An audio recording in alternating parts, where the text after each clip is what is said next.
Cek cek 1 2 3. Bisa dengar suara saya? Cek 1 2 3, bisa dengar suara saya?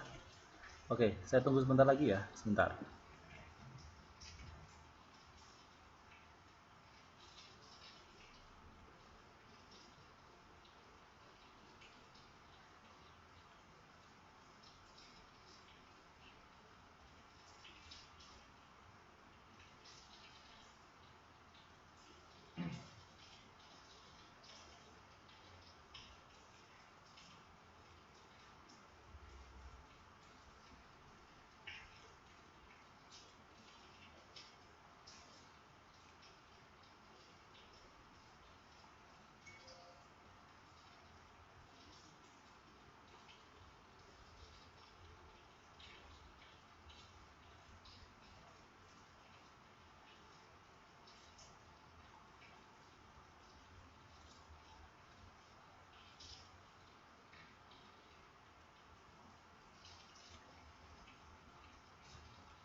Sebentar, saya siapkan.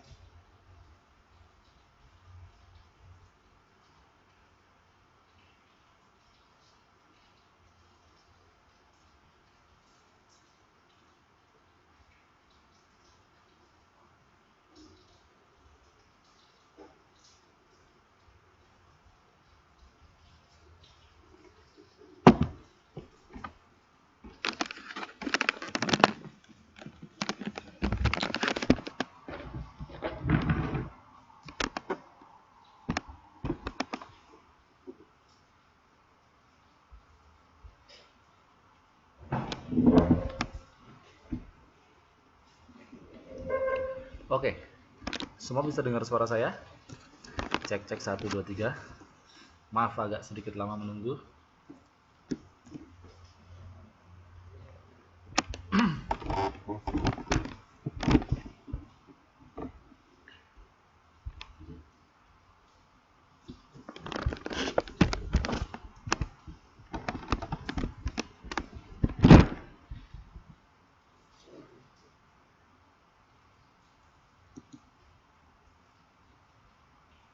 Wow, lumayan banyak ya kelas kita malam hari ini.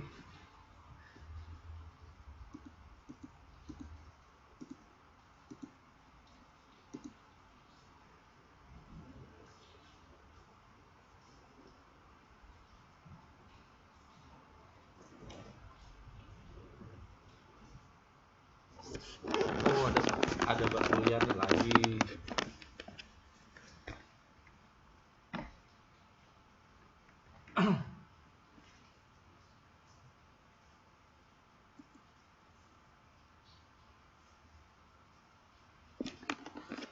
Begini, saya tadi dapat pesan dari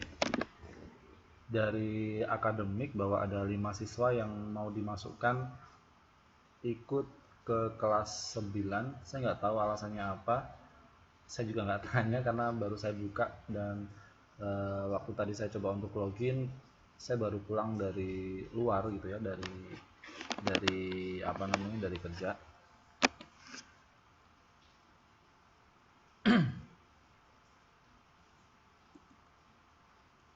Ya mungkin daripada kosong gitu ya, bisa ikut belajar di kelas satunya. Jadi nggak apa-apa lah, kita belajar bareng ya. Ada 5 siswa yang ikut bergabung di kelas 9. Saya yang kenal tadi Mbak Mulyani sih.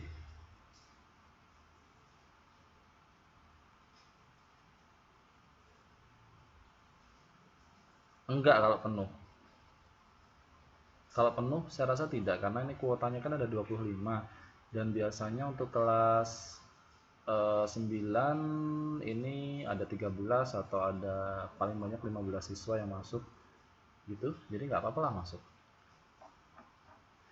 Cuma nanti kalau misalnya ada kelas 9 yang komplain tidak bisa masuk gitu ya, karena alasan penuh kelasnya, bisa nanti mundur.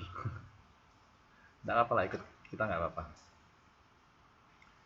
Oh, 8 atau 10 ya cukup saya rasa, karena di kelas ini saya batasi, bukan pembatasan ya, maksimal tuh ada 25 siswa kalau nggak salah.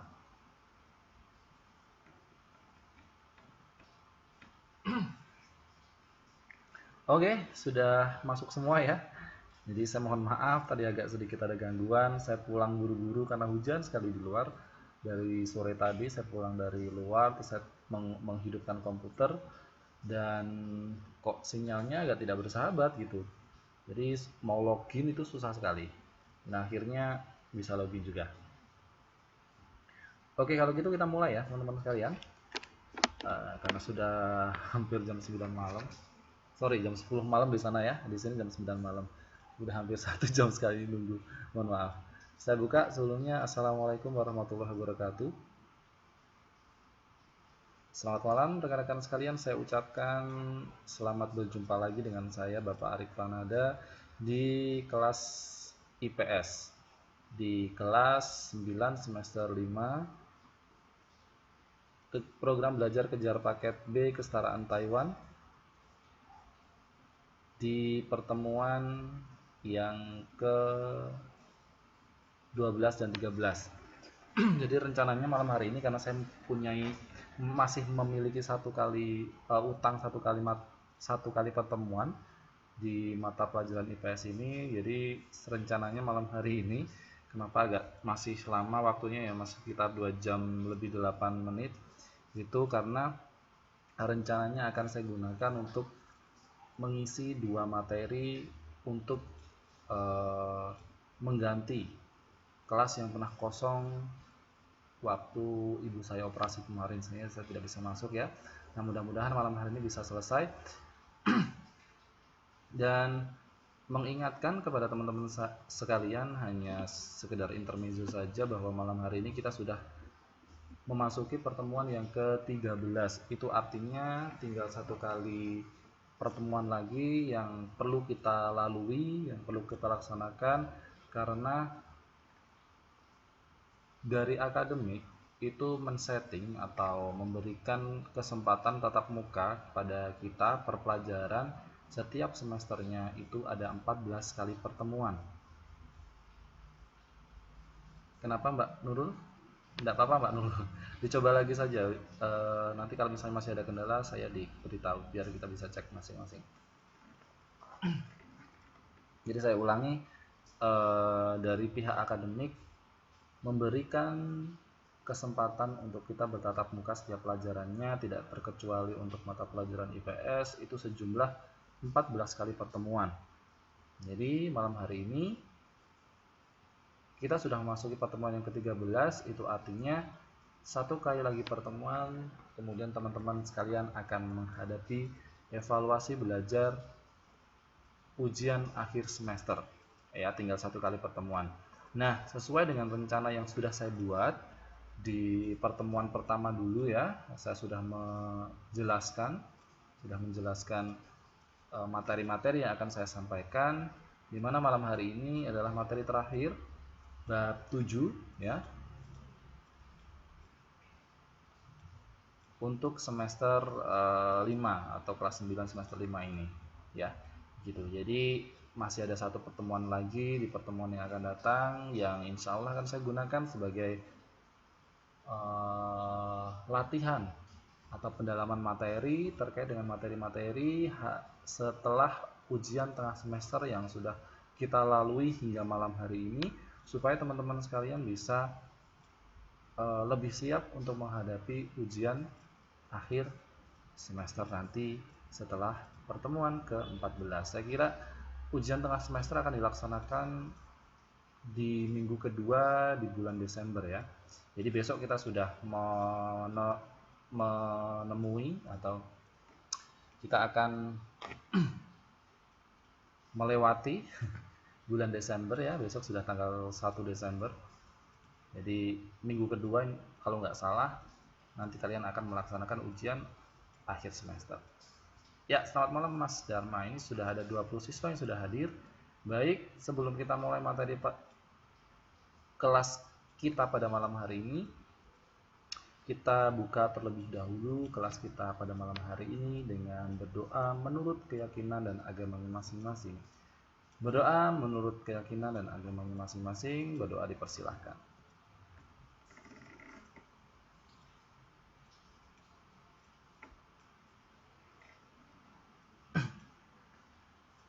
Berdoa selesai? Ya, malam hari ini kita akan belajar dua materi. Yang pertama adalah melanjutkan dari pertemuan yang sebelumnya. Saya mengucapkan maaf lagi ya. Saya minta maaf lagi karena pertemuan yang sebelumnya kemarin karena mati lampu ya, mati listrik saya padam sehingga baterai laptop saya pun juga tidak bisa bertahan lama dan akhirnya terputus di 3/4 mata pelajaran atau topik bahasan, sehingga malam hari ini akan coba saya ulang sedikit dan meneruskan dari materi yang kemarin di pertemuan sebelumnya sempat tertunda atau sempat belum terselesaikan. Dan materi kedua nanti yang akan saya sampaikan adalah tentang perdagangan internasional ini. Nah, ini ada dua bab yang akan saya sampaikan. Yang pertama adalah uang dan lembaga keuangan. Kemudian yang kedua adalah perdagangan internasional. Ini dua topik bahasan yang akan kita pelajari pada kesempatan malam hari ini. Dan teman-teman sekalian juga bisa menyimak dari buku elektronik yang sudah saya berikan. Jadi kalau punya perangkat lebih dari satu, laptop, handphone, tablet bisa digunakan untuk menyimak, satunya buat belajar, mendengarkan apa yang saya sampaikan untuk diskusi kita pada malam hari ini, dan satunya bisa digunakan untuk menyimak dari buku elektronik yang sudah saya sampaikan, sudah saya berikan di grup Facebook pada kesempatan beberapa waktu yang lalu, sehingga nanti jika ada pertanyaan atau hal-hal yang belum dipahami bisa ditanyakan dan kita bisa diskusikan secara bersama-sama. Sebelum itu saya juga menyebutkan kembali yang baru hadir, ini ada 5 siswa dari kelas 7 yang ikut bergabung di kelas 9 karena ada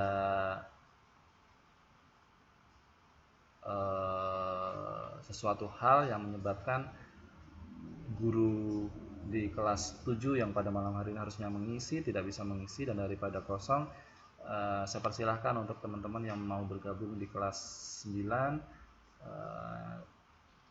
untuk bisa mendengarkan atau bisa ikut berdiskusi dengan kita semua, belajar bersama-sama materi IPS. Saya rasa tidak ada salahnya dan saya tetap mengapresiasi walaupun gurunya tidak bisa hadir. Semangat untuk masuk sekolahnya sangat tinggi ya. Ya, saya harapkan bisa mengikuti apa yang akan kita sampaikan walaupun materinya berbeda, tetapi tidak masalah. Nanti kalau misalnya ada yang mau ditanyakan atau mau didiskusikan, boleh kita diskusi bareng-bareng di kesempatan malam hari ini.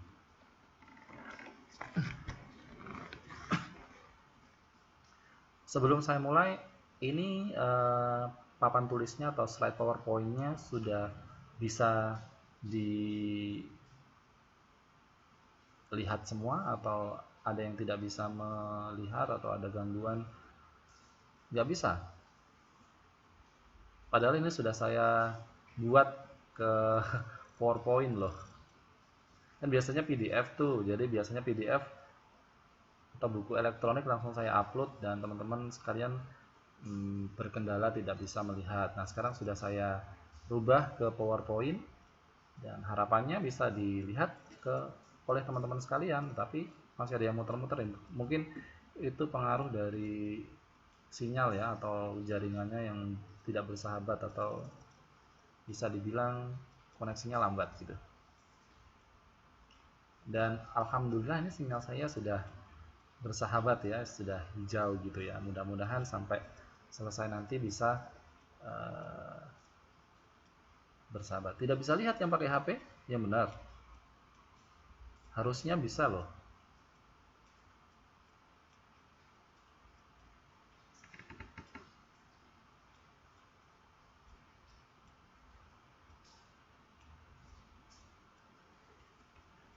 Ya, saya rasa setuju dengan jaringannya ya, sinyalnya ya.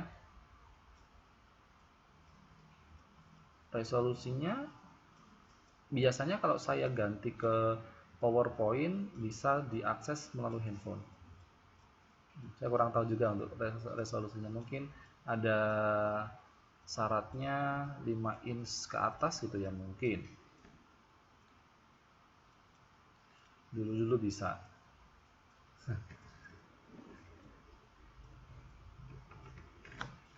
Baik, kita mulai dari materi yang pertama tentang uang dan lembaga keuangan. Saya cepat saja untuk mereviewnya karena beberapa part atau beberapa bagian dari materi ini kemarin sudah saya sampaikan dan sudah saya jelaskan. Mungkin hanya untuk mengingat, ada siswa yang kemarin tidak bisa hadir dan sekarang bisa mengikuti, atau dari 5 siswa dari kelas 7 bisa mengikuti, mengejar ketertinggalan dari penjelasan yang kemarin tentang uang dan lembaga keuangan. Iya.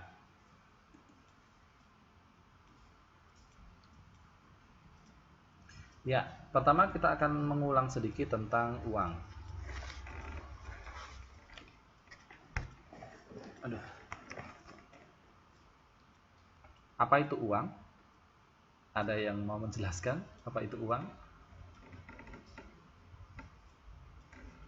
Hanya untuk sedikit flashback atau mereview. Apa itu uang?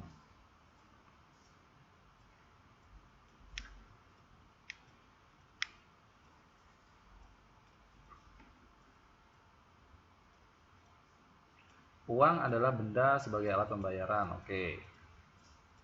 Yang lain?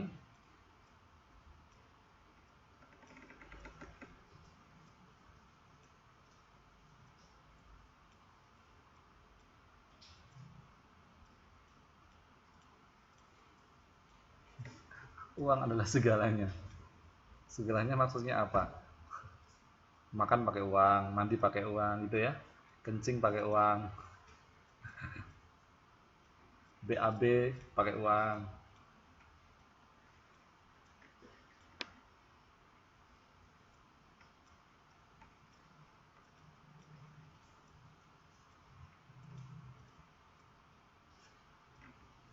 Ini banyak yang typing tapi belum muncul jawabannya.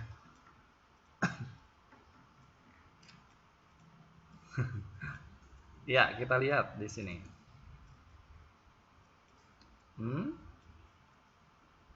Oke.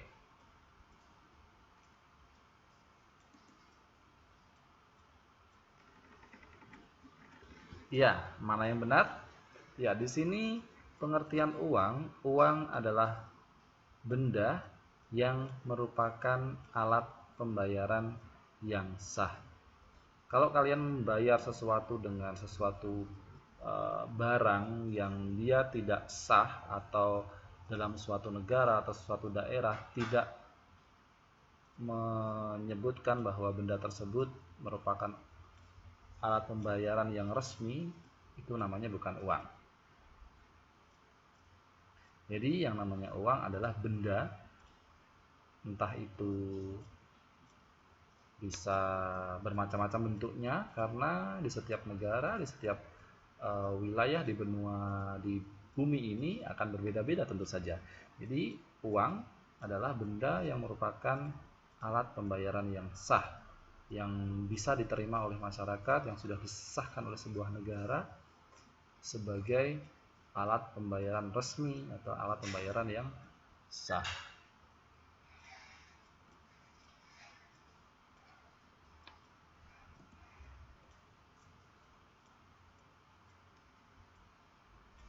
Ya, tadi seperti yang sudah saya katakan bahwa uang di sini adalah segala sesuatu yang biasanya digunakan dan diterima secara umum sebagai alat penukar atau standar pengukur nilai. Ya, yang namanya uang itu adalah benda yang sudah diterima oleh masyarakat secara umum, ya, yang sudah digunakan secara resmi sebagai alat penukar atau standar pengukur nilai. Jadi mengukur misalnya harga sebuah kursi 50.000, harga televisi flat layar datar 39 inch misalnya 7 juta. Nah, itu kan sebagai pengukur nilai suatu benda atau sesuatu yang lain. Pakaian bisa, harga makanan gitu ya. Itu namanya uang, ya. Biasa digunakan dan diterima secara umum resmi sebagai alat penukar atau standar pengukur nilai. Sampai di sini paham ya? Kita mengulang saja. Nah, ini sejarah uang. Sejarah uang itu dimulai dari zaman dulu ketika uang itu belum ada. Maka orang-orang sudah mengenal sistem jual beli sebenarnya.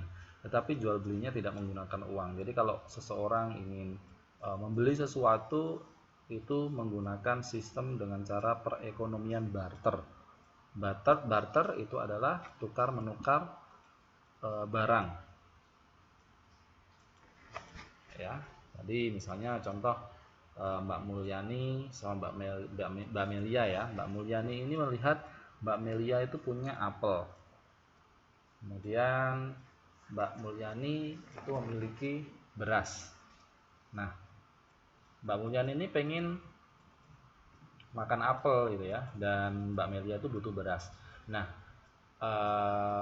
perekonomian barter itu terjadi dengan tukar menukar barang yang diinginkan dengan persetujuan dari dua belah pihak. Tetapi memang nominal atau keakuratannya itu memang kadang-kadang tidak sesuai atau tidak adil, karena kadang bisa satu apel ditukar dengan beras 1 kilo. Itu kan kalau dinalar dari segi harga itu kan tidak adil atau tidak merata. Ya, alat pertukarannya berupa barang, jelas ya. Kemudian lebih maju lagi ada alat pertukaran berupa uang logam. Dari pertukaran barang, kemudian uang itu semakin alat penukar barang itu semakin modern. Masyarakat sudah mulai menggunakan uang logam sebagai alat pembayaran. Kemudian sampai sekarang semakin berkembang atau semakin modern menggunakan uang kertas. Dan yang terakhir semakin modern lagi ada uang giral. Kita pecah satu persatu. perekonomian barter yang tadi sudah saya jelaskan bahwa perekonomian barter adalah cara atau teknik dalam tukar menukar barang ya, ingin mendapatkan sesuatu dengan menukar barang. Bagaimana kesulitan barter? Kesulitan barter itu yang pertama adalah pilihan pembelinya dibatasi. Ya jelas, orang kalau menginginkan sesuatu itu kalau zaman sekarang kan tidak terbatas ya, ingin itu bisa dibeli. Cuman kalau barter itu kadang-kadang dibatasi karena tidak mungkin seseorang itu memiliki segalanya apa yang ingin kita miliki. Misalnya Mbak Rara dan Mbak Mulyani ingin tukar menukar barang. Mbak Mulyani itu sebenarnya pengen menukar televisi dan Mbak Rara itu dari Mbak Rara, tetapi Mbak Rara nggak punya televisi, punyanya radio gitu ya. Jadi pembeli itu biasanya dibatasi dengan seadanya ya, dengan apa yang tersedia di dua belah pihak. Jadi tidak bisa ngarani cara Jawanya seperti itu. Jadi cara Jawanya tidak bisa menentukan sesuatu sesuai dengan keinginan kita. Kalau sekarang kan kita bisa menentukan apa yang menjadi kebutuhan kita ya. Pengen beli TV ya datang ke toko elektronik beli gitu ya. Kalau zaman dulu tidak barter ya kita harus cari seseorang yang dia mau untuk dibarteri gitu. Kadang-kadang kesulitannya di situ. Kemudian harga atau nilai suatu benda itu sukar ditentukan. Karena apa? Karena memang tidak bisa dinilai karena belum ada patokan khusus. Harga TV itu setara dengan berapa kilo apel misalnya gitu, atau berapa kilo beras, itu belum bisa ditentukan.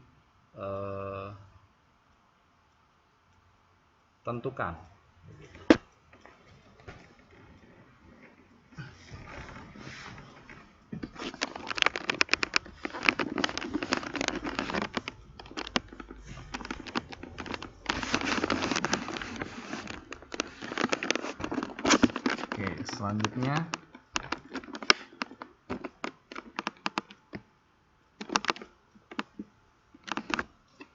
kesulitan mengangkut dan menyimpan. Jadi kadang-kadang kalau tukar menukar barang ya, ingin menukar sesuatu barang yang kita miliki dengan barang orang lain, kita janjian ketemu di mana gitu ya. Misalnya saya ketemu Mbak Luna Febria, Mbak Luna Febria menukarkan sapinya dengan TV yang saya punya. Seperti itu, sudah ketemu di suatu tempat. Karena sapi itu kan tidak kecil ya, dan TV itu juga tidak kecil juga. Dalam mengangkut dan menyimpannya itu susah. Ya menyimpan kalau sudah sampai rumah sih menyimpannya mudah ya. Tapi kalau kita misalnya ketemu di jalan, saya bawa sapinya Mbak Luna Febria dan Mbak Luna Febria membawa TV saya, TV tabung 20 inch gitu ya. Mengangkut dan menyimpannya itu kan susah. Kalau barang-barang yang kita gunakan untuk barter dengan nominal atau dengan fisik yang begitu besar gitu ya, sapi ditukar dengan TV. Beda kalau misalnya kita sudah punya uang gitu ya, membeli sesuatu dengan uang kita bawa kemana-mana kan gampang. Seperti itu perekonomian barter zaman dulu itu susahnya begitu.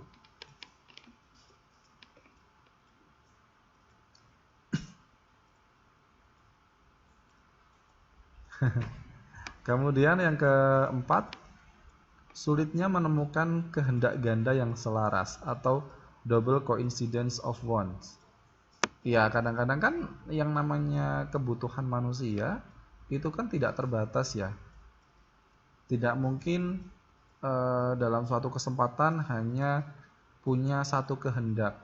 Kadang-kadang kalau kita pergi ke suatu tempat, tadinya dari rumah kita pengennya beli baju ya, tetapi ketika kita sudah ada di toko baju, kita melihat sepeda gitu ya, sepeda motor, sepeda ontel gitu ya, atau melihat handphone, kadang-kadang kita pengen beli handphone juga. Kadang ya seperti itu, kesulitan menemukan kehendak ganda yang selaras, sehingga perekonomian barter itu hanya bisa dilakukan satu arah.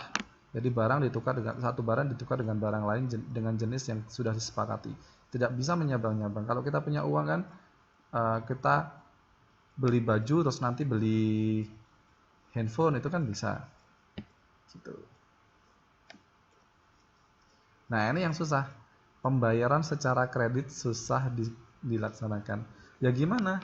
Kalau misalnya sudah disepakati zaman sekarang ya, gampang ya, membeli handphone iPhone 7 misalnya. Dibayar 1 tahun 12 kali, per bulan itu bayarnya 500.000 misalnya atau 700.000. Itu kan jelas ya. Jadi setiap bulan itu kita memberikan uang 500 sampai 700.000 atau 700.000. Bayangkan kalau misalnya beli iPhone kemudian kreditnya dibayar dengan buah apel setiap bulannya itu 20 apel misalnya, 20 apel merah. Nah, sebenarnya itu kan tidak bisa dilaksanakan secara rutin ya. Kadang iya kalau pas musim apel, dan kita bisa melihat 20 apel itu ukurannya apel yang seperti apa, apel yang besarkah atau apel yang kecilkah. Jadi tidak bisa atau sulit dilaksanakan kalau misalnya sesuatu itu nominalnya nggak jelas gitu. Itu susah dilaksanakan untuk sistem kredit kayak seperti sekarang.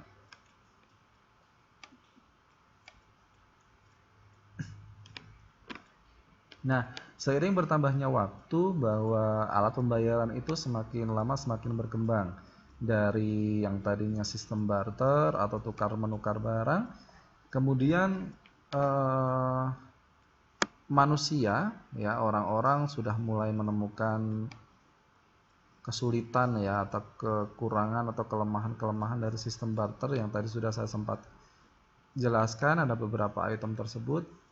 Mereka mulai berpikir bahwa manusia tuh mulai berpikir perlunya alat yang digunakan untuk pertukaran entah itu apa, dan mereka sudah berpikir, akhirnya ditemukanlah ide atau gagasan bahwa alat pertukaran yang berkembang pada waktu itu berupa uang logam. Nah, kenapa pemilihan uang logam itu dilakukan pada masa itu? Ini dia alasannya. Ya, karena bisa diterima umum, berguna dan berharga. Ya, jadi uang logam pada waktu itu yang digunakan adalah logam mulia, di mana sedikit berkelas gitu ya alat pembayarannya. Jadi mudah didapatkan dan sedikit tadi mewah itu ya. Itu yang membuat logam mulia ini diterima secara umum, berguna dan berharga untuk atau sebagai alat pertukaran yang digunakan pada masa itu. Yang kedua, tahan lama, dapat disimpan lama tanpa mengurangi nilainya. Jadi logam mulia itu bertahan lama teman-teman sekalian. Tahan dengan karat, kalau disimpan di dalam suatu tempat itu tidak mudah lembab, tidak jamuran, tidak rusak, sehingga nilainya pun tidak berkurang. Misalnya logam 1 keping gitu ya, 2 keping itu akan memiliki nilai yang mudah dihitung. Jadi ketika disimpan di suatu tempat tidak akan mudah jamuran ya, tidak berkarat, sehingga nilainya itu tetap sama gitu.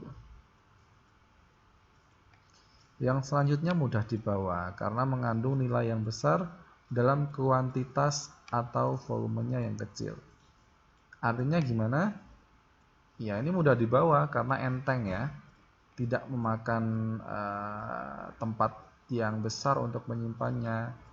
Bisa di kantong gitu ya, dimasukkan ke dalam wadah kantong kain gitu, yang zaman dulu masih ngetren ya, kantong uangnya, alat wadah untuk tempat logamnya itu kayak kantong kelereng gitu. Nah,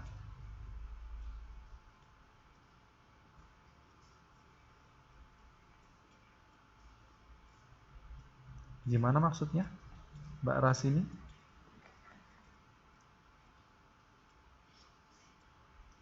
Suaranya ndut-ndut. Yang lain gimana? Bisa dengar suara saya nggak?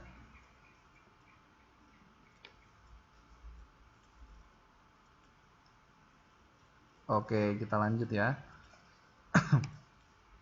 Mungkin Mbak Rasini bisa dicek sinyalnya. Mungkin gangguannya ada di tempatnya Mbak Rasini ya. Ya, kita lanjutkan. Jadi alasan kenapa pemilihan logam mulia itu digunakan sebagai mata uang, sebagai alat pertukaran yang sah pada waktu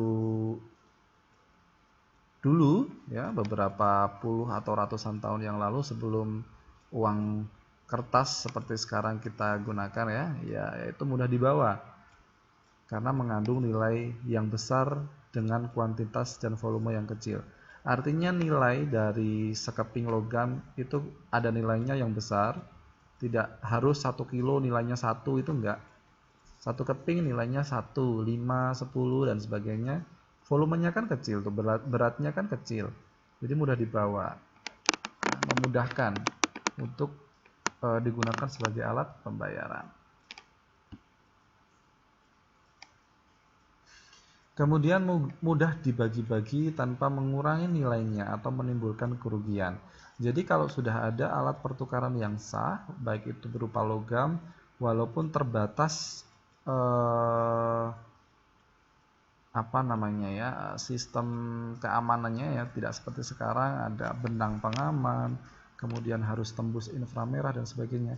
Waktu dulu enggak, hanya sekeping logam tetapi sudah disepakati itu nilainya berapa, kalau bentuknya agak sedikit besar itu nilainya berapa. Nah, itu mudah dihitung, mudah dibagi-bagi tanpa mengurangi nilainya, sehingga ketika uang atau suatu benda itu bisa digunakan untuk alat pertukaran, itu tidak akan menimbulkan kerugian.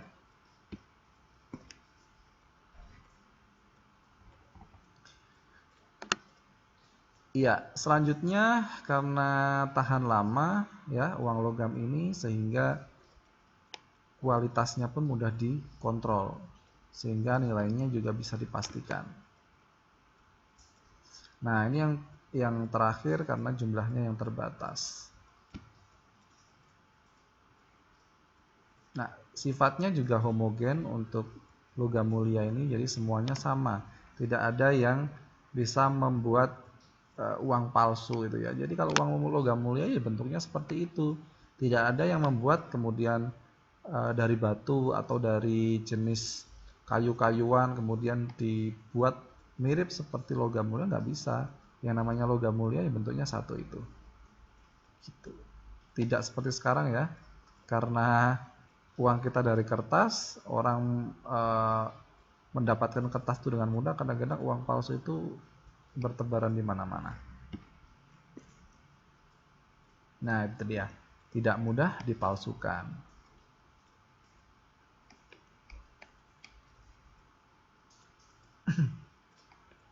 Iya, karena uang 500 yang kita miliki sekarang itu kan bukan dari logam mulia ya. Itu dari kayak logam tetapi dicampur dengan aluminium.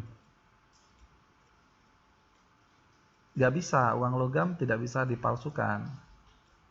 Karena kalau dites ya di laboratorium atau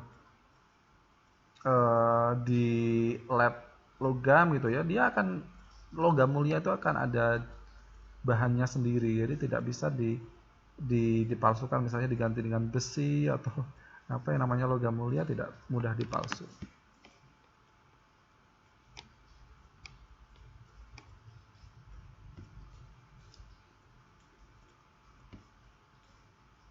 Ya, uang giral itu seperti yang sekarang kita gunakan. Alasan pemakaian uang giral ya digunakan oleh kalangan-kalangan tertentu seperti sekarang yang mudah dibawa dalam jumlah nominal yang besar, aman, tentu saja. Apa syarat-syarat uang? Yang namanya uang itu harus bisa diterima secara umum atau yang disebut dengan acceptability, harus acceptable ya, diterima secara umum. Kalau tidak bisa diakui atau tidak bisa diterima secara umum, ya bukan uang namanya ya. Uang sehingga bisa kita gunakan sampai waktu yang sekarang ini, sampai hari ini, karena uang tersebut bisa diterima. Yang kedua, mudah disimpan ya. Uang itu harus mudah disimpan, bisa diletakkan di dalam dompet, bisa diletakkan di dalam buku, bisa disimpan di dalam laci, bisa disimpan di dalam loker gitu ya, dan sebagainya. Atau ibu-ibu dulu sampai disimpan di dalam BH sebagainya. Itu mudah disimpan juga ya. Jadi dulu saya masih ingat ketika saya itu masih hidup di daerah Sumatera sana, ketika ibu saya mengajak saya untuk mudik ke Jogja. Dulu ibu saya tuh sering menyimpan uangnya itu di BH, karena kan banyak pencopet ya di dalam bis ya. Dulu waktu itu kan belum marak seperti sekarang,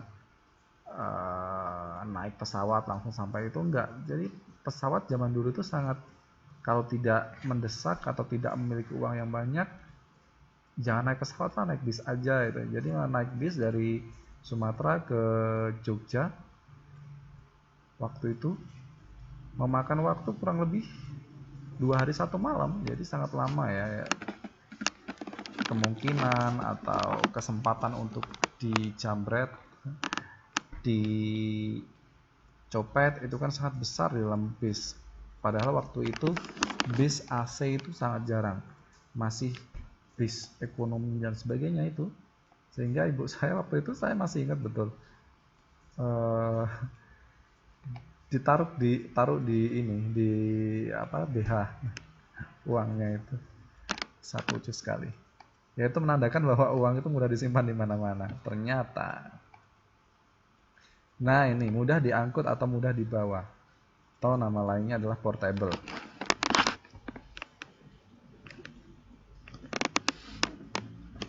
Nggak apa-apa Mas Kusmarno, silahkan masuk saja. Ya, itu tadi ya, mudah diangkut atau mudah dibawa kemana-mana. Artinya ya, kalau uang ya sebagai alat pembayaran yang sah, jangan sampai memberatkan atau jangan sampai menyulitkan. Tidak mudah diangkut, kalau di saku bisa menyobek atau melukai, itu kan namanya tidak mudah diangkut dan tidak mudah dibawa.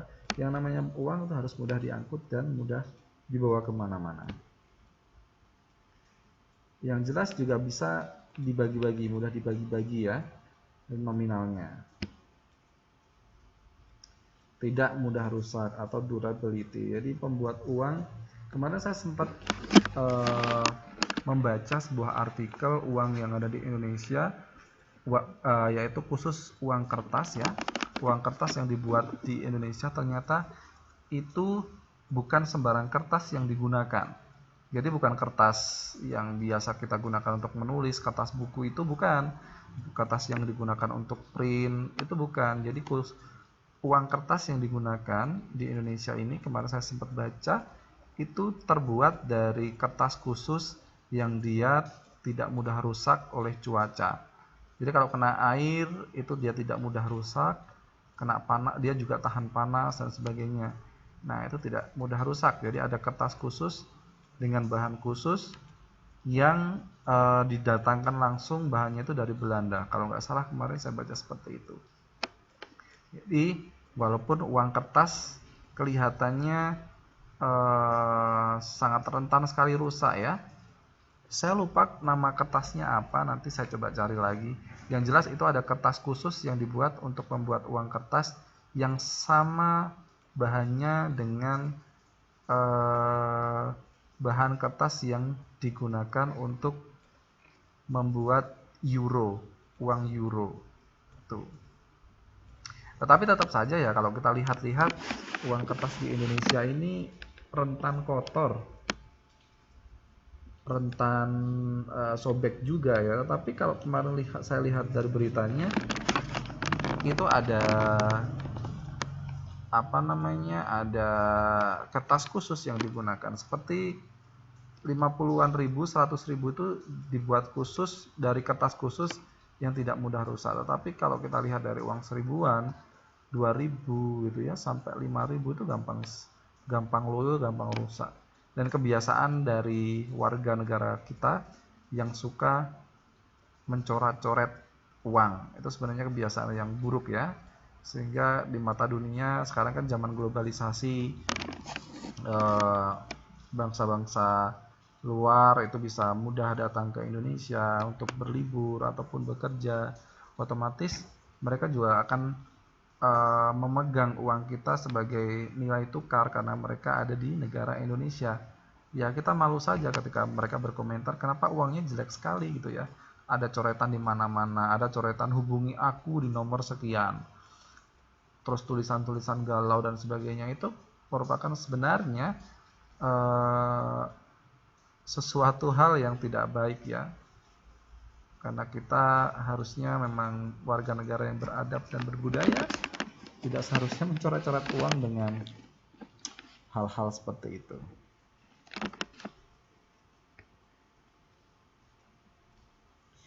Nah, syarat uang selanjutnya adalah mempunyai kestabilan nilai, atau bahasa Inggrisnya adalah stability of value, yaitu ketetapan nilai-nilai tertentu. Jadi harus stabil nilainya. Kalau 1000 ya 1000 nilainya, 5000 ya 5000, 100 rupiah 100 rupiah. Jadi tidak berubah-ubah. Jangan sampai sekarang nilainya 1000, besok pagi jadi 10.000. Enggak, tidak seperti itu. Itu bukan uang. Yang namanya uang kalau di situ tertera nilainya 1000 rupiah, ya sampai kapanpun itu akan stabil nilainya, tetap 1000 rupiah. Beda lagi ya kalau 1000 rupiah di tangan Dimas Kanjeng itu bisa digandakan menjadi 1 juta.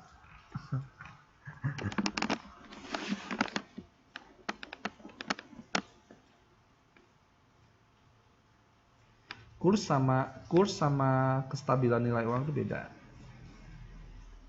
Kemudian harus ada kontinuitas. Namanya kontinuitas itu selalu berkembang ya, selalu continue, bersambung. Artinya ya uang itu akan selalu berkembang. Sekarang dicetak, besok dicetak lagi. Tetapi harus melihat kebutuhan, tidak harus mencetak uang terus-menerus sehingga nantinya ditakutkan uang akan membludak dan tidak bisa digunakan lagi. Jadi pencetakan uang itu pun harus ada tujuannya, harus melihat situasi dan kondisi ya. Continue, terus-menerus. Nah, ini setelah syarat uang ada fungsi uang. Fungsinya apa? Yang pertama adalah dilihat dari fungsi asli atau fungsi primer. Kalau dilihat dari fungsi asli dan fungsi primer, fungsi uang itu ada 2 macam. Yang pertama, uang sebagai alat tukar umum atau disebut dengan medium of change. Kemudian yang kedua, uang sebagai alat satuan hitung atau unit of account atau pengukur nilai, standard of value. Jadi yang namanya primer itu adalah fungsi utama, Mbak. Utama, primer itu bisa disebut dengan utama atau nomor 1 atau fungsi yang paling utama atau fungsi asli. Itu primer. Nah, fungsi aslinya ya, fungsi asli uang itu sebagai alat tukar umum. Ya, kita mau menukar barang atau membeli sesuatu itu dengan uang, itu fungsi aslinya.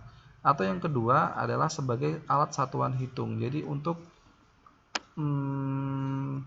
pengukur sebuah nilai. Jadi untuk menghitung, jadi ada uang 1000, ada uang 5000, ada uang 10.000. Nah, itu merupakan alat satuan hitung dan juga bisa mengukur suatu nilai suatu benda. Misalnya handphone ya, iPhone 5 itu nilainya kalau disetarakan dengan uang adalah sekitar misalnya 4,5 juta iPhone 5. iPhone 7 misalnya gitu sekarang. Misalnya kalau dihitung uang,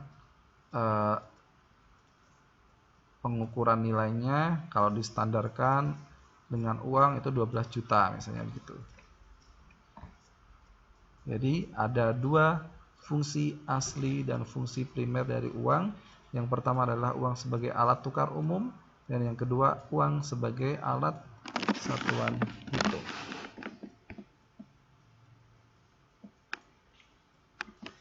Kalau dilihat dari fungsi turunan atau fungsi sekunder, tadi kan ada fungsi primer ya. Yang ini adalah fungsi yang kedua atau fungsi turunan. Yang pertama adalah pembayaran yang sah ya. Uang digunakan sebagai pembayaran atau alat pembayaran yang sah. Dalam bahasa Inggrisnya disebut means of payment. Yang kedua sebagai menabung. Jadi kita menabung itu biasanya menabung uang. Kebanyakan orang menabung uang ya. Walaupun sekarang sudah mulai berkembang, ada yang menabung emas, ada yang menabung tanah dan lain sebagainya.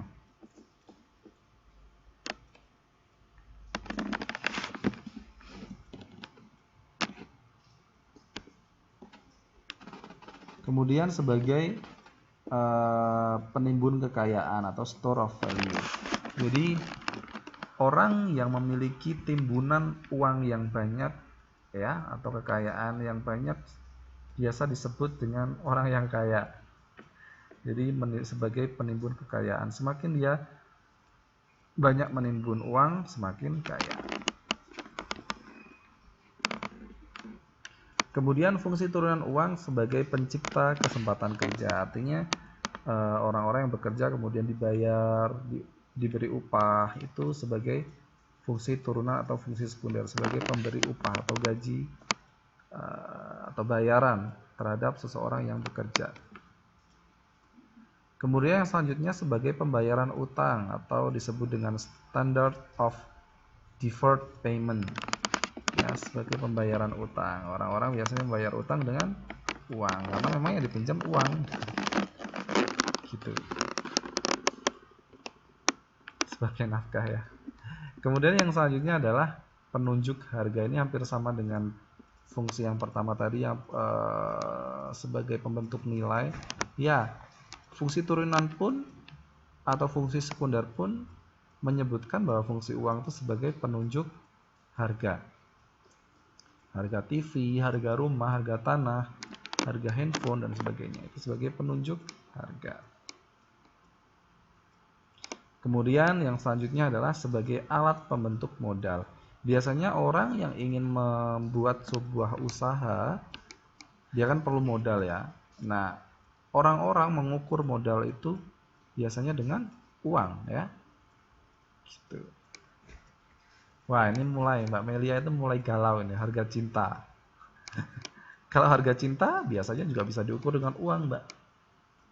Ya. Laki-laki dengan perempuan, misalnya si perempuan cintanya akan tinggi kepada seorang laki-laki kalau laki-lakinya banyak uang, ya kan? Sebagai fungsi penentu cinta.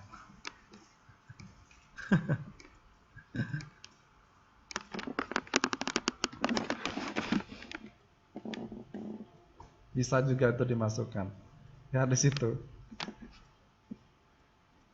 Mungkin kita bisa ajukan saran kepada orang-orang yang menyetuskan teori, mungkin cinta bisa dimasukkan sebagai fungsi turunan untuk menghargai cinta, dalamnya cinta seseorang ya.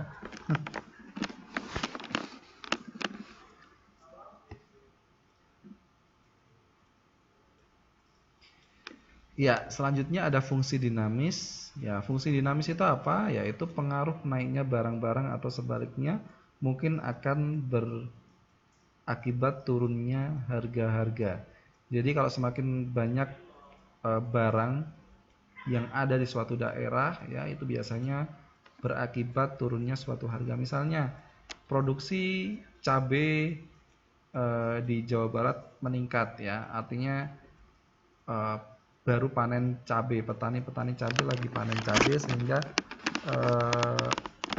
keadaan cabai itu banyak sekali ada di mana-mana sehingga itu mungkin mengakibatkan turunnya harga. Berbeda dengan kalau misalnya cabai langka ya, dan yang mencari banyak. Nah, itu akan mengakibatkan naiknya harga cabai. Itu yang namanya fungsi dinamis. Jadi bisa digunakan untuk uang itu bisa digunakan untuk penentu kondisi keadaan atau kondisi sebuah barang banyak atau tidaknya ya. Sehingga nantinya akan bisa mengukur harga suatu barang tersebut dengan keadaan banyak atau tidaknya barang yang tersedia.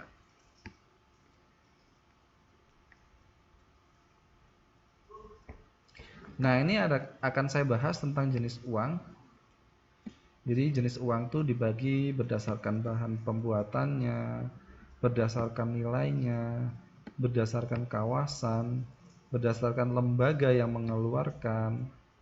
Kita coba pecah satu persatu. Jika kita bahas berdasarkan bahan pembuatannya, kalau kita lihat di Indonesia ya, itu ada dua macam jenis uang. Yang pertama adalah uang logam dan yang kedua adalah uang kertas. Kalau kita lihat di Indonesia sekarang ya, tahun 2016 yang termasuk dalam kategori uang logam itu dimulai dari mungkin 50 sudah tidak ada ya sekarang uang 50 ya. Kita start dari uang 100. Ada uang 100, ada 200, ada 500 dan yang terbaru ada 1000. 1000 itu dibikin juga logamnya. Yang gambar angklung itu nah. Itu ada uang logam dan ada uang kertas. Kertas dimulai dari uang kertas 1000 juga ada, 2000, 5000, 10.000, 20.000, kemudian 50.000 dan paling gede nominalnya kalau untuk uang Indonesia adalah 100.000. Kalau di Taiwan itu kalau tidak salah uang logamnya itu ada $1, kemudian $5, $10 ya, dan $50. Dan uang kertasnya dimulai dari $100, ada $200 kemarin, $500 dan paling gede adalah $1.000. 2000 ada ya, 2000 ada kemarin.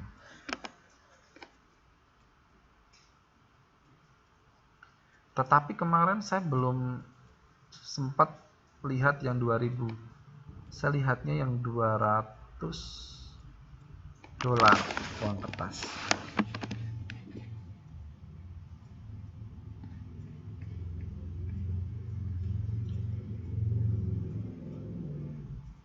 Oke.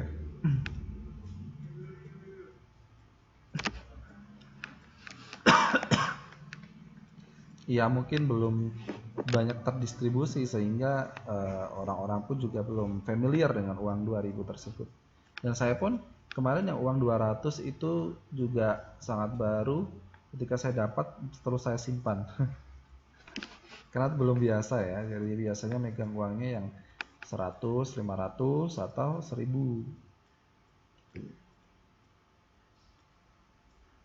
Kemudian kalau dikategorikan jenis uang itu dikategorikan berdasarkan nilainya. Ada uang yang bernilai penuh, artinya uang sama dengan nilai bahan pembuat. Jadi semakin mahal nilai uang itu setara dengan nilai bahan pembuatnya.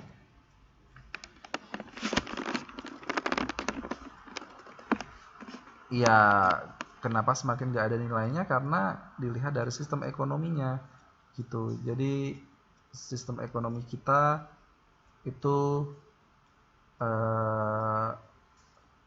kalau dilihat dari sejarahnya dulu ya, tahun 1998 krisis moneter itu yang mengakibatkan kemudian uang rakyat Indonesia itu semakin jatuh hingga sekarang. Dan tetapi untuk sekarang ini sudah banyak negara yang mengakui bahwa sistem ekonomi negara Indonesia itu sudah mulai merangkak lebih maju dan lebih berkembang gitu. Jadi saya ulangi ya, berdasarkan nilainya. Kenapa disebut uang yang bernilai penuh? karena nilai uang itu bisa dinilai sesuai dengan nilai bahan pembuat.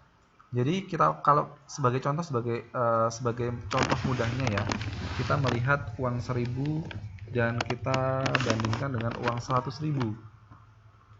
Kenapa kalau kita lihat uang 100.000 itu lebih mewah daripada uang 1000?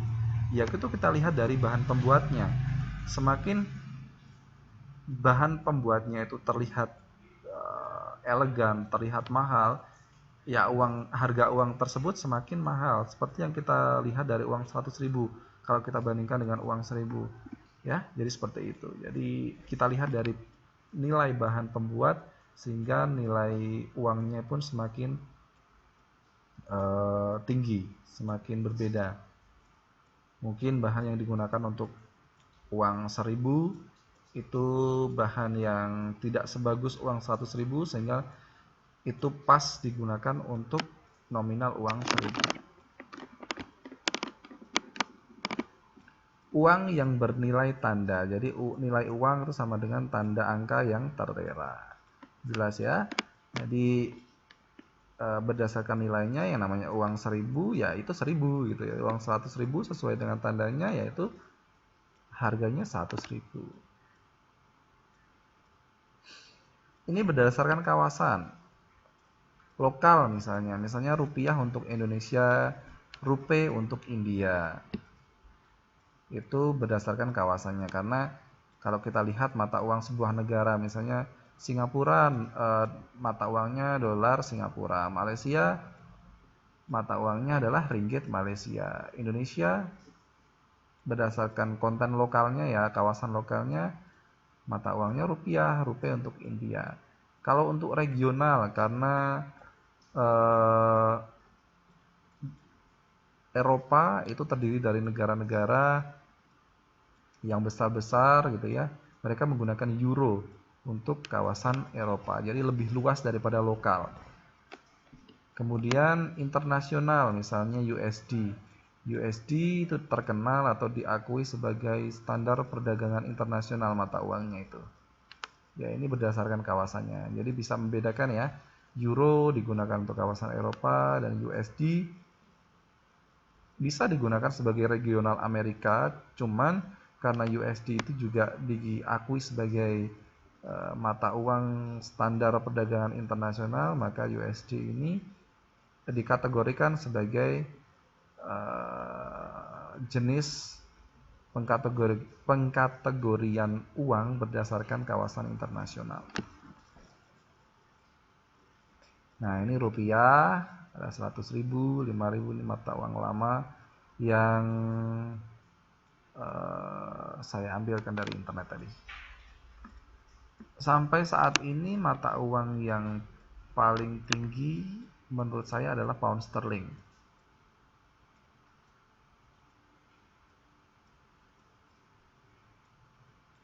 Pound sterling ya, pound sterling itu yang paling tinggi, lebih tinggi dari dolar.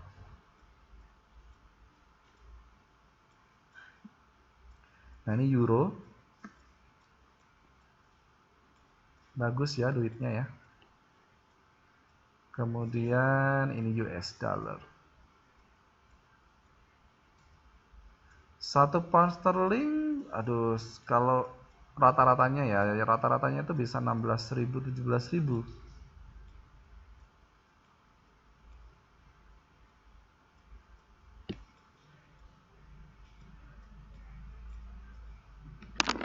Oke, kalau kita lihat tadi uang berdasarkan kawasan, sekarang uang berdasarkan lembaga yang mengeluarkan. Uang kartal. Yang namanya uang kartal itu adalah uang kertas, uang logam, kemudian uang giral, itu cek, giro. Nah, nilai uang sekarang. Nilai uang itu bisa disebut juga ada nilai intrinsik. Nilai intrinsik itu adalah nilai atau harga nyata dari bahan yang digunakan untuk membuat uang. Jadi uang 100.000 itu mungkin kalau dihargai ya memang 100.000 harganya karena bahannya yang mahal. Kemudian nilai nominal. Nilai nominal ini adalah nilai yang tercantum pada tiap mata uang. Jadi kalau 1000 ya 1000, kalau 5000 ya 5000.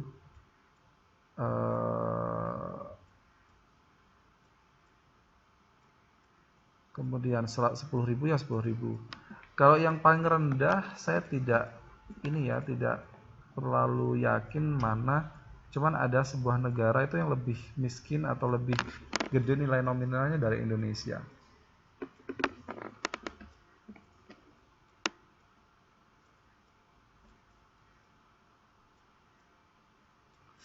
Nilai eksternal nanti coba bisa kita cek lagi ya. Nah, ini ada nilai uang, tadi ada nilai intrinsik, ada nilai nominal, dan yang ketiga ada nilai real atau nilai tukar.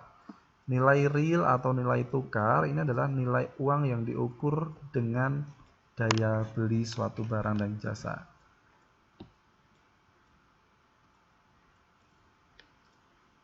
Ya, masuk ke standar uang. Standar uang adalah satuan perbandingan untuk uang. Standar uang ini biasa dipakai adalah emas atau perak. Jadi standar uang itu adalah satuan perbandingan yang biasa digunakan untuk uang. Biasanya yang tidak mudah berubah itu adalah harga emas atau perak. Jadi biasanya yang digunakan untuk standar uang adalah standar terhadap emas atau perak yang tidak mudah berubah. Di Indonesia, sistem keuangan berasas pada sistem ametalistis atau bahan bukan logam. Jadi di Indonesia keuangan lebih banyak dianut dengan sistem dengan bahan bukan logam. Jadi bahan dari kertas gitu.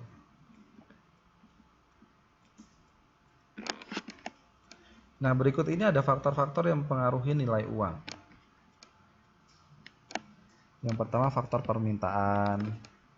Jadi jumlah kekayaan, ingin menyimpan uang untuk ukuran kekayaan. Jadi orang menyimpan uang yang mereka miliki ya sebagai tolok ukur kekayaan.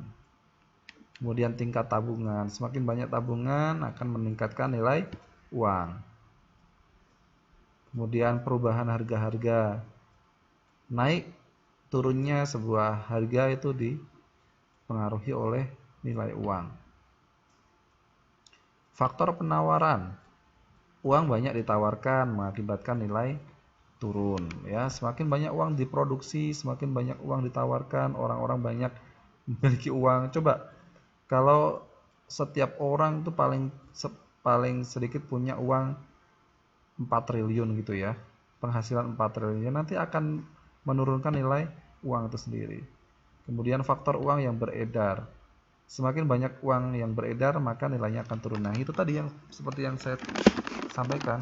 Jadi negara itu akan mengontrol atau membatasi beredarnya uang. Jangan sampai uang yang beredar itu terlalu banyak atau over, sehingga itulah yang akan menurunkan nilai uang.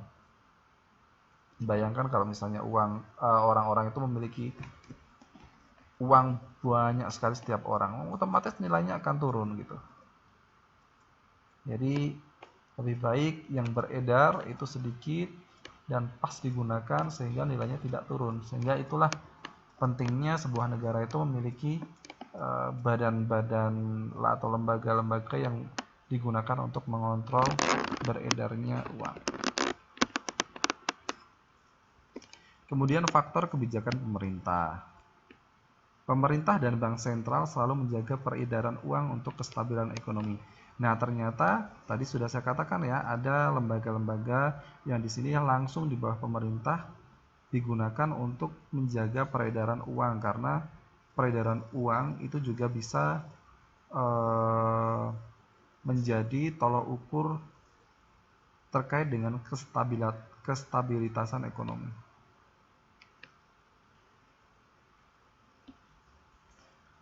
Motivasi menyimpan uang. Jadi orang-orang memiliki motivasi atau tujuan kenapa mereka itu mau menyimpan uang. Yang pertama adalah motif transaksi. Ya, guna untuk melancarkan transaksi-transaksi. Dengan menyimpan uang, kita bisa bertransaksi misalnya e-banking, kemudian kita bisa membeli sesuatu dengan online, membeli tiket pesawat dan sebagainya. Jadi transaksi-transaksi yang akan kita laksanakan menjadi lancar. Kemudian motif berjaga-jaga atau yang disebut dengan precautionary motive. Berjaga-jaga karena kita tidak tahu peristiwa apa yang akan menimpa kita di masa depan. Jadi ya, kenapa orang menyimpan uang untuk jaga-jaga? Mungkin kita punya anak yang ingin kuliah di masa depan, atau pengen beli rumah di masa depan, atau misalnya naudzubillah menggalik ada keluarga kecelakaan, kemudian kita membantu untuk membiayai operasi dan sebagainya, atau tabungan untuk kuliah dan lain sebagainya. Itu untuk berjaga-jaga bisa digunakan untuk di kemudian hari.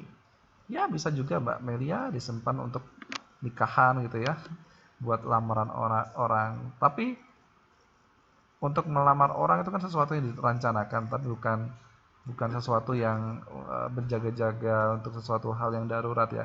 Biasanya orang menyimpan uang itu berjaga-jaga kalau misalnya ada sesuatu terjadi di kemudian hari, misalnya kecelakaan atau sakit dan sebagainya, sehingga punya uang untuk mengobati atau menanggulangi masalah-masalah tersebut. Silahkan Mbak Indah, gak apa, nanti kita gabung lagi kalau misalnya ada waktu. Kemudian motif spekulasi atau spekulatif motif, ya biasanya untuk memperoleh keuntungan, misalnya dengan perbedaan kurs, ya. Jadi dia akan mengeluarkan uangnya ketika kurs tinggi, ya, kemudian menyimpan uangnya jika kurs rendah. Seperti orang-orang yang sering mengamati naik turunnya kurs dolar, ketika dia melihat kurs dolar itu lagi rendah ya, jadi otomatis uang rupiah semakin sedikit, semakin banyak gitu ya. Jadi kalau dolarnya rendah, kita dapat rupiahnya tinggi. Kalau dolarnya tinggi, rupiah kita sedikitnya. Itu berspekulasi untuk melihat perbedaan kurs. Jadi supaya tidak rugi menggunakan uangnya. Apakah kita mau menggunakan uang ketika dolar naik atau dolar turun? Otomatis kalau dolarnya naik, apa-apa mahal, sehingga kita perlu mengeluarkan uang lebih banyak. Kalau dolarnya turun, otomatis nilai tukarnya, nilai rupiahnya menjadi banyak gitu. Jadi kita tidak rugi gitu. Motif spekulasi. Nah, ini ada kebijakan pemerintah dalam keuangan. Yang pertama, kebijakan operasi pasar terbuka. Ini biasanya penjualan sertifikat Bank Indonesia. Kebijakan diskonto, biasanya untuk menaikkan atau menurunkan suku bunga.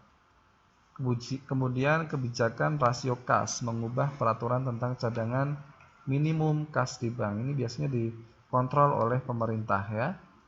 Jadi Bank Indonesia itu juga menjual sertifikat atau cek-cek yang biasa digunakan oleh orang-orang. Kemudian pemerintah dalam keuangan ya itu menentukan kebijakan-kebijakan untuk setiap bank untuk memberikan bunga atau memberikan aturan pembayaran biaya rekening atau bank dan sebagainya, dan menentukan atau kebijakan rasio kas tentang bagaimana sebuah bank itu bisa menyimpan uang di banknya. Peredaran uang, ada faktor-faktor yang mempengaruhi peredaran uang. Yang pertama, permintaan akan uang. Jadi harus dikontrol benar-benar. Jadi kalau misalnya masyarakat lagi tidak dilihat tidak membutuhkan atau permintaan akan uang itu sedikit, yang tidak mencetak gitu ya, tidak mungkin diedarkan uangnya gitu. Jadi dilihat dari faktor permintaan masyarakat akan uang tersebut. Kemudian dilihat juga dengan transaksi perdagangan. Kalau transaksi perdagangannya lagi menciut yang ada di Indonesia, ya tidak mungkin uangnya akan diedarkan karena uang itu digunakan untuk pembelian ya, transaksi perdagangan. Kalau misalnya transaksi perdagangannya lagi surut gitu ya, tidak banyak, kalau diedarkan uang lama-lama kan uangnya tidak digunakan dan mubazir ya, sehingga itu perlu dikontrol. Ya, terkait dengan kebijakan pemerintah. Jadi orang yang mencetak uang atau lembaga yang mengedarkan uang itu biasanya manut ya, artinya menunggu atau sesuai dengan kebijakan-kebijakan pemerintah. Ya, disesuaikan dengan jumlah penduduknya juga. Jangan sampai uang yang beredar melebihi atau kurang cukup dengan jumlah penduduk yang ada di sebuah negara.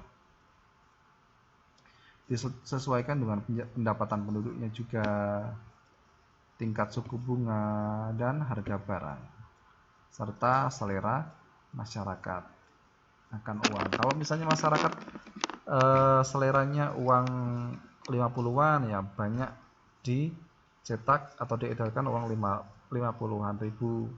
Kalau selera masyarakat itu seleranya untuk menggunakan uang ratusan, ya banyak dikeluarkan dengan menggunakan uang ratusan ribu.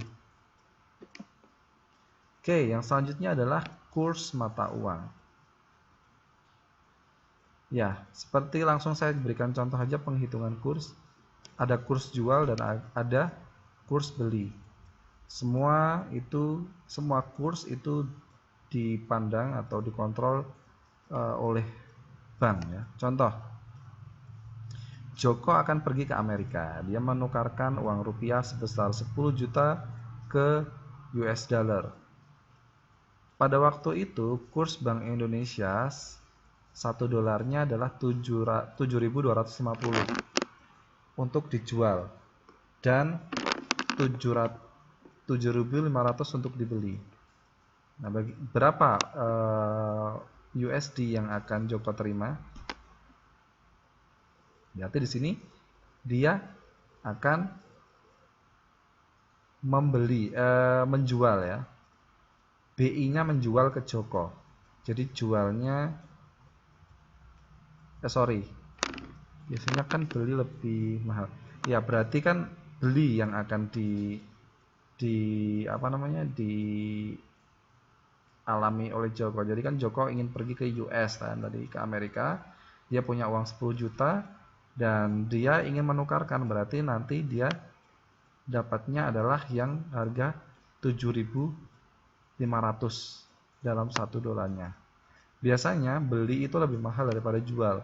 Nah, ketika kalian memiliki uang misalnya 1 US dollar, kalian menjual ke bank, biasanya dapatnya yang murah. Biasanya kita rugi. Gitu. Jadi kalau kita hitung 10 juta ya, 1 dolarnya adalah 7.500. Berarti dapatnya adalah 10 juta.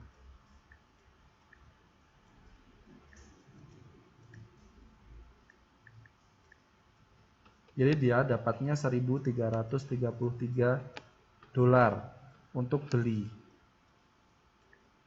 Gitu.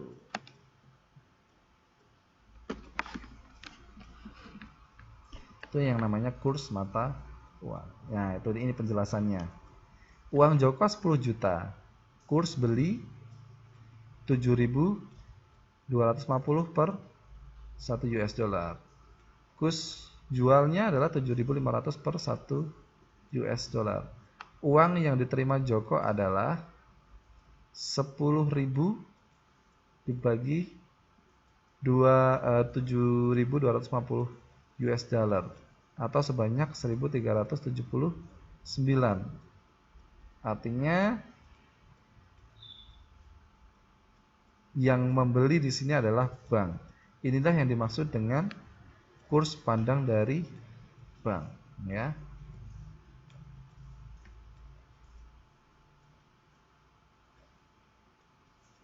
Oke, Ngomong-ngomong soal bank, ternyata bank itu adalah lembaga keuangan. Jadi lembaga keuangan yang ada di Indonesia ini ada dua, bank dan lembaga keuangan bukan bank. Mari kita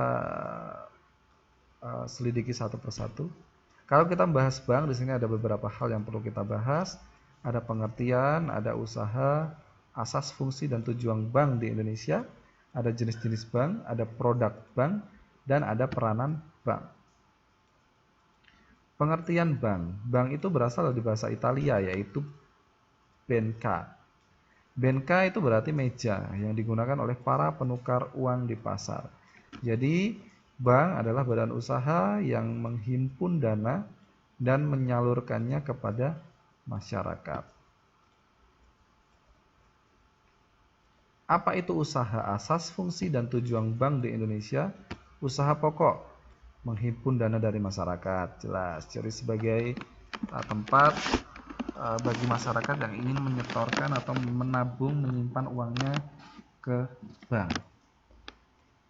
Memberikan kredit. Tidak jarang bank-bank di Indonesia ini memberikan bantuan kredit kepada masyarakat dengan aturan-aturan tertentu. Kemudian memberikan jasa-jasa lalu lintas pembayaran, ya bisa dengan online banking, SMS banking, transfer, dan sebagainya.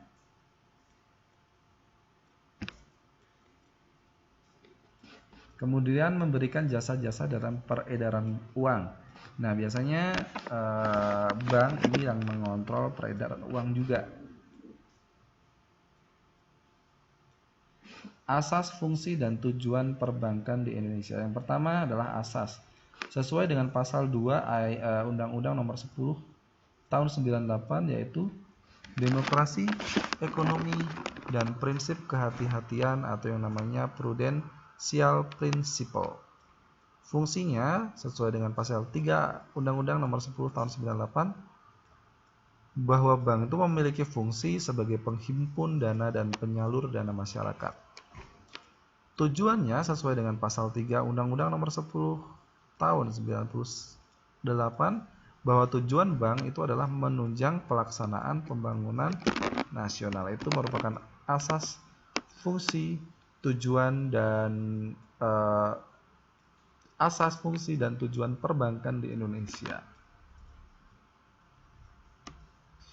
Nah, kita juga perlu tahu jenis-jenis bank yang ada di Indonesia. Ternyata jenis bank itu dibedakan menjadi beberapa hal.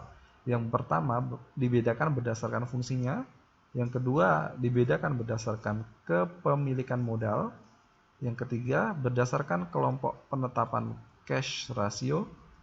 Yang keempat, berdasarkan institusi penciptaan uang. Dan yang kelima adalah bank berdasarkan operasional kegiatan. Nah, bagaimana bagi kita untuk mudah membedakannya? Berdasarkan fungsinya, itu ada bank sentral, misalnya Bank Indonesia. Jadi Bank Indonesia ini adalah bank sentral yang ada di Indonesia. Kemudian ada yang namanya bank umum. Yang termasuk dalam kategori bank umum itu adalah Bank Sentral Asia atau BCA, ada BII, ada BRI. Kemudian bank perkreditan rakyat, misalnya BPR Surya Yuda, BPR mana, dan sebagainya. Itu berdasarkan fungsinya. Ada 3 jenis, ada bank sentral, ada bank umum, dan ada bank perkreditan rakyat. Bagaimana kategori bank berdasarkan kepemilikan modalnya? Ternyata ada banyak juga. Ada yang namanya bank pemerintah. Bank pemerintah itu yang termasuk dalam kategori bank pemerintah, yaitu ada Bank Rakyat Indonesia atau BRI, ada BNI, dan ada Bank Mandiri. Jadi ketiga bank tersebut termasuk dalam bank pemerintah. Bank BRI, Bank BNI, dan Mandiri itu termasuk bank pemerintah. Yang termasuk bank swasta nasional itu ada BCA dan BII. Bank swasta asing itu ada HSBC atau HSBC, ada ABN AMRO, ada Standard Chartered Bank, ada CIMB. Dan yang terakhir ada bank koperasi, misalnya Bank Bukopin. Kalau kita lihat berdasarkan kelompok penetapan cash ratio, ada bank pemerintah dan bank asing, ada bank swasta devisa, ada bank swasta non devisa. Kalau berdasarkan institusi penciptaan uang, ada bank primer, misalnya bank BI, dan ada bank sekunder. Biasanya bank-bank yang di bawah BI yang langsung ditunjuk BI sebagai bank yang membantu untuk penciptaan uang. Kemudian yang selanjutnya ada bank berdasarkan operasional kegiatan. Ada bank konvensional seperti Bank BRI, kemudian bank syariah, menerapkan prinsip-prinsip syariah atau bagi hasil dan jual beli. Bank konvensional itu adalah bank yang tradisional atau yang dia tidak tercampuri dengan misalnya peraturan-peraturan syariah seperti keagamaan dan sebagainya. Seperti Bank BRI, BNI, Mandiri dan sebagainya itu bank konvensional. Kalau misalnya ada syariah embel-embelnya di belakangnya, itu pasti dia sudah terdapat aturan-aturan dari keagamaan, misalnya bank syariah dengan prinsip syariah. Nah, ini yang termasuk bank swasta asing, ada CIMB Niaga, ada Standard Charter. Nah, ini ada lagi HSBC, ada ABN AMRO. Nah, ini bank syariah, bank muamalat ya. Dulu pelopor bank syariah. Sekarang ada Bank Mandiri Syariah, ada Bank BNI Syariah, BRI Syariah, dan sebagainya.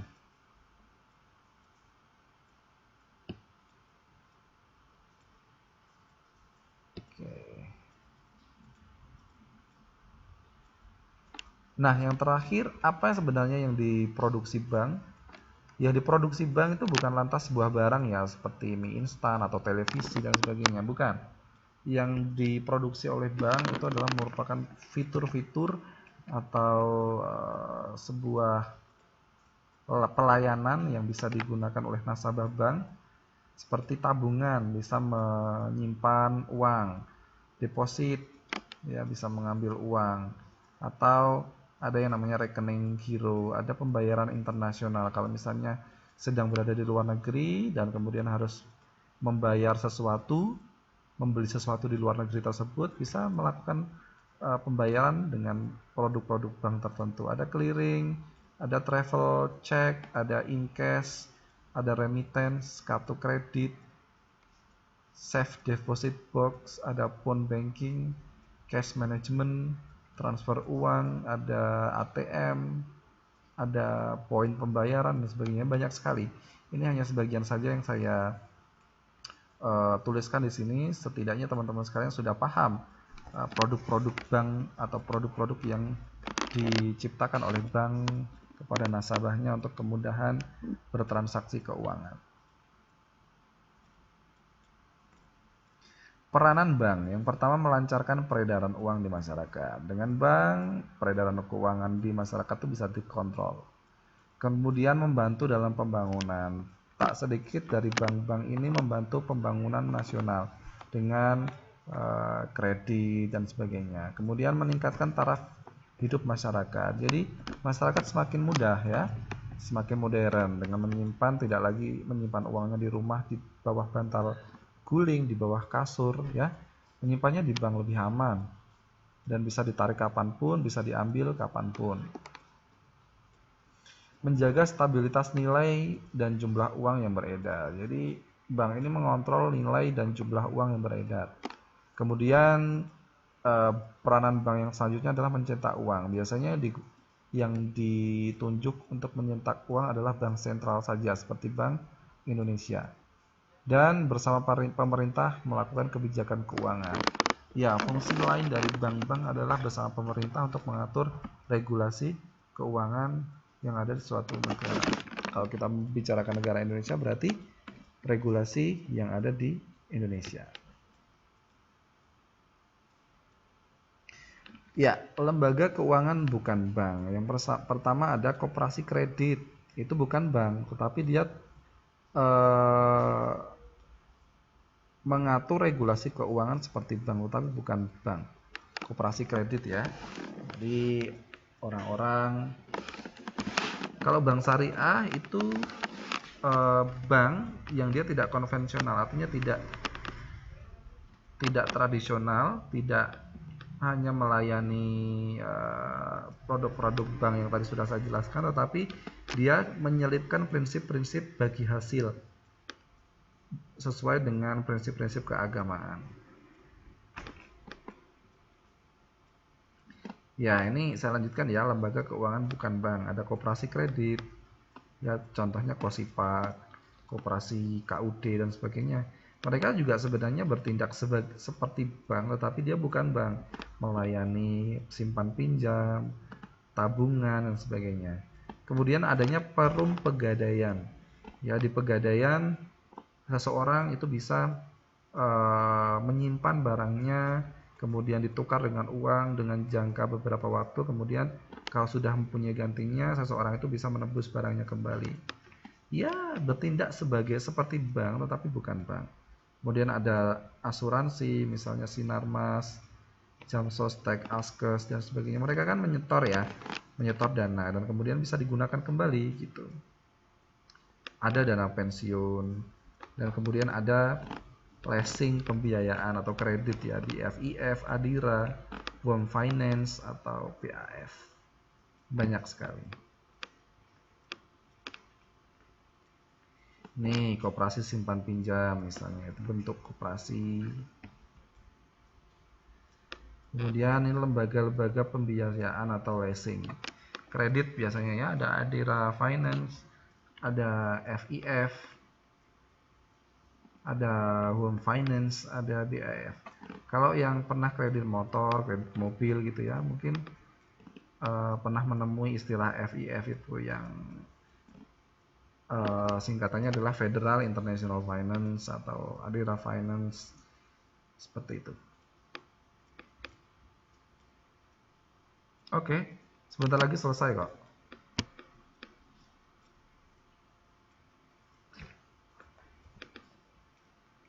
Di sana udah malam ya, udah jam 11 ya.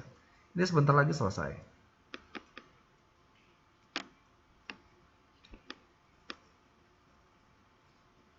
Oke. Ada asuransi tadi ya, sudah saya sebutkan. Pegadaian. Oke, selesai. Saya kira tidak memungkinkan untuk satu kali ini ya. Satu bab lagi. Mungkin kita bisa lanjutkan besok pertemuan yang terakhir. Ini sebenarnya perdagangan internasional ini ada sedikit materi saja, dan mungkin bisa kita gabungkan di pertemuan yang akan datang ya. Tidak apa-apa, teman-teman sekalian mungkin sudah ngantuk karena di sana sudah jam 11 lebih ya. Ya, nanti saya diinformasikan kalau ada kelas kosong bisa saya ganti. Oke, gitu.